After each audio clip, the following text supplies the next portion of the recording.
Dalam kehidupan sehari-hari, banyak dari kita lebih cari cara buat ngadepin tantangan hidup dengan lebih santai dan bijaksana. Tapi tahu nggak sih kalian kalau ada salah satu cara yang lagi populer untuk ngadepin tantangan hidup yang serba pusing ini, yaitu disebut dengan filsafat enjoy. Enjoy diartikan dari KBBI adalah menikmati setiap proses kehidupan. Dan filsafat enjoy diadopsi dari filsafat stoik yang kemarin-kemarin juga sempat viral. Enjoy bukan cuman tentang cara kita hidup aja, tapi juga gimana kita bisa ngadepin hidup dengan lebih santai dan senang. Pas lagi belajar tentang filsafat enjoy, kita diajarin buat gak terlalu mikirin sama harapan-harapan yang terlalu tinggi, atau terlalu banyak khawatirin masa depan yang belum pasti. Ini nggak berarti kita ninggalin impian kita, tapi lebih ke arah menerima setiap momen-momen kecil dalam hidup kita. Menikmati perjalanan tanpa terlalu kepikiran sama tujuan akhirnya. Enjoy juga ngajarin kita buat menerima hal-hal yang nggak bisa kita kendaliin dengan lapang dada. Contohnya seperti respon orang lain, kayak lu dijelek-jelekin orang lain, diomongin orang lain, itu semua nggak bisa lu kendaliin. Terus juga kayak cuaca alam, hujan, gempa, banjir, itu juga nggak bisa lu kendaliin. Karena ya lucunya kita bukan avatar yang bisa nahan air atau bisa nahan banjir, kayak gitu. Atau juga yang terakhir seperti nasib. Lu nggak bisa milih tuh pengen dilahirin dari keluarga yang seperti apa. Ya mau dari yang kaya ataupun miskin, lu nggak bisa milih. Nah, tapi filsafat enjoy lebih fokus kepada hal-hal yang kita bisa atur dan yang kita bisa kendaliin. Contohnya seperti pikiran lu dan sikap lu. Dengan nerapin filsafat enjoy ini, kita bisa hadepin setiap tantangan hidup dengan lebih tenang dan bijaksana.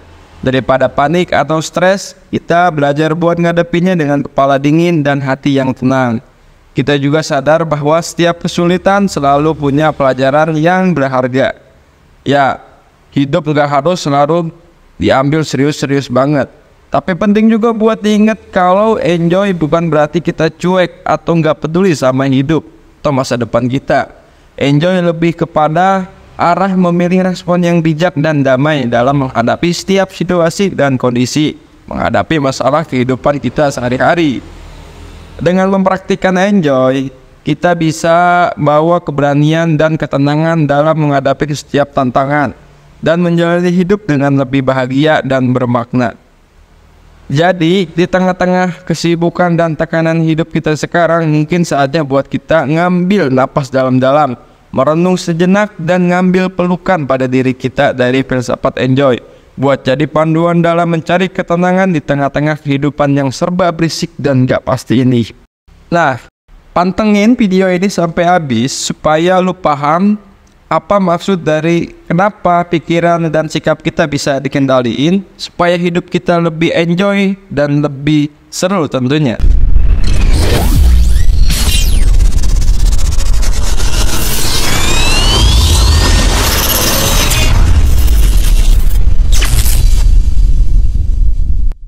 Nah, gua sekarang akan jelasin langkah-langkah yang harus lu lakuin untuk menjadi aliran filosofis hidup enjoy, agar hidup lu lebih bahagia dan lebih enjoy tentunya. Yang pertama, fokus sama hal yang lu bisa kendaliin. Fokusnya ke hal-hal yang bisa lu atur sendiri, kayak pikiran lo dan sikap lu.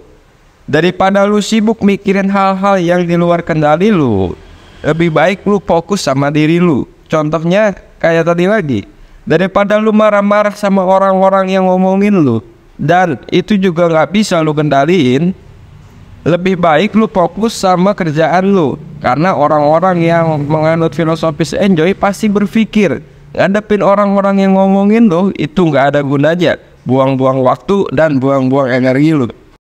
Jadi sadari bahwasanya yang lu bisa kendaliin itu cuman pikiran lu dan sikap lu. Dan hal-hal yang di luar lu gak perlu lu kendaliin, karena memang gak bakal bisa lu kendaliin.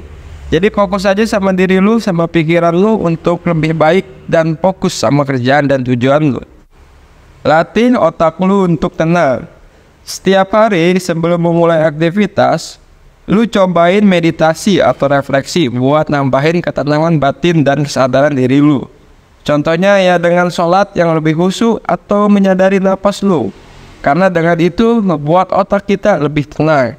Ketika otak kita sudah tenang, diri kita sudah tenang, nah kita akan siap untuk menghadapi apapun segala sesuatu yang akan terjadi di luar sana. Maka meditasilah, sholatlah, dan latihlah diri lu untuk selalu tenang. Yang ketiga, menerima ketidakpastian. Lu harus sadari kalau hidup ini penuh dengan ketidakpastian. Jadi lu harus belajar menerima dengan ikhlas dan rela tanpa panik berlebihan. Contohnya, kalau lu udah siap, udah rapi, mau berangkat ke acara penting lu, tapi yang terjadi malah hujan badai. Coba setel diri lu untuk tetap enjoy dan tenang. Daripada lu ngedumel marah-marahin hujan, lebih baik lu buat kopi dan menikmati hujan. Itu adalah solusi lebih tepat untuk menjalani hidup daripada stres berlebihan, marah-marahin hujan yang sebenarnya itu lucu banget sih. Yang keempat, latihan untuk sabar. Waktu lu hadapin masalah atau kejadian yang gak enak, lu cobain tetap tenang dan sabar. Melihatnya sebagai kesempatan buat belajar dan berkembang. Contohnya, saat lu lagi ngantri panjang di kasir supermarket, lo manfaatin kesempatan itu buat latihan sabar. Melihatnya sebagai peluang buat ngelatih diri lo menghadapi situasi yang gak ideal. Yang kelima, latihan berpikir jernih. Saat ada masalah atau konflik, lo coba nilai dengan objektif dan logis masalah lo. Cari solusi yang masuk akal. Contohnya kayak gini, ketika lo ada konflik sama teman kerja lo ambil waktu sebentar buat ngevaluasi situasi dengan objektif masalah lo. Lu coba mundur sedikit dari masalah atau konflik lu, karena bila kita langsung ngambil keputusan secara terburu-buru, itu didasarkan oleh emosi kita, yang malah nantinya membuat kita menyesal setelahnya. Dengan mundur sedikit dari masalah dan konflik itu, bertujuan untuk meredakan emosi lu dan menjernihkan pikiran lu. Dengan begitu lu bisa nyari solusi-solusi yang paling masuk akal tanpa emosi yang berlebihan. Yang keenam, nikmatin hal-hal sederhana. Cari kebahagiaan dari hal-hal kecil dan terima aja apa yang lu punya sekarang tanpa terus-terusan pengen yang lebih. Kayak lu memilih untuk nikmatin waktu luang lu dengan ngopi di warung sederhana, ya pastinya dengan kopi saset yang diseduh langsung dengan air panas. Daripada lu ngejar gengsi untuk dipandang oleh teman-teman lu dengan ngopi di tempat-tempat mewah, padahal maksain keuangan lu yang lagi tipis. Yang ketujuh, jaga emosi lu. Belajar buat gak terlalu emosional pas dalam situasi apapun, dimanapun dan kapanpun. Walaupun dalam keadaan genting, belajarlah untuk tenang dan santai. Tapi juga jangan sampai lu ngebiarinin perasaan lu diabaikan begitu aja. Contohnya kayak gini, ketika lu gagal dalam proyek yang lu lagi kerjain atau gagal dalam tujuan lu akui aja rasa kecewa lu dalam diri lu. Tapi nggak ngebiarinin emosi itu meluap-meluap dan menguasai pikiran lu. Sebaliknya, lu ambil waktu buat merenung dan tenang. Belajar dari pengalaman itu tanpa merendahkan diri lu sendiri. Dengan cara ini, lu akan menghadapi masalah dengan bijaksana dan akan mendapatkan solusi-solusi yang lebih banyak tanpa menyakiti diri lu sendiri. Oke, teman-teman, dengan prinsip-prinsip tadi, lu bisa hadapin hidup lu dengan lebih santai, cerdas, dan bermakna. Lu akan merasakan kehidupan yang lebih bahagia, tentram, dan tentunya enjoy. Oke, itu saja video dari gua dan sampai jumpa di video selanjutnya.